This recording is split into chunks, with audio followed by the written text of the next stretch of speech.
At upang suriin ang kahandaan ng kapulisan sa banta ng kalamidad o sakuna, nagsagawa ng simultaneous showdown inspection ang PNP patungkol sa disaster response equipment capabilities ang Police Regional Office Cordillera.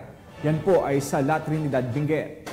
Patrolwoman Melba Langbis sa balita.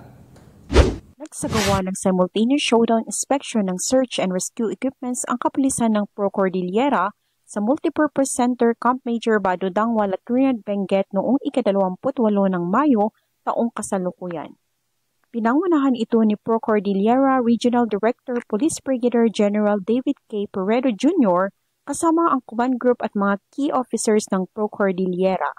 Masusing sinuri ng mga grupo ang mga search and rescue equipments tulad ng standby at available equipments, mobility assets at ambulances upang masiguro ang pagiging kompleto at functionality at handang magamit ang mga ito anumang oras.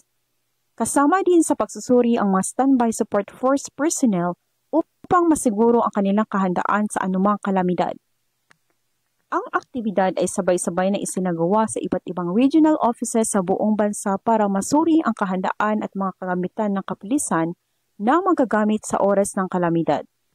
Ito ay pagpapakita lamang ng kahandaan ng kapulisan sa pagpaplano at hakbangin sa panahon ng kalamidad para sa kaligtasan at seguridad ng mamamayan dahil dito sa bagong Pilipinas ang gusto ng pulis ligtas ang komunidad sa panahon ng sakuna.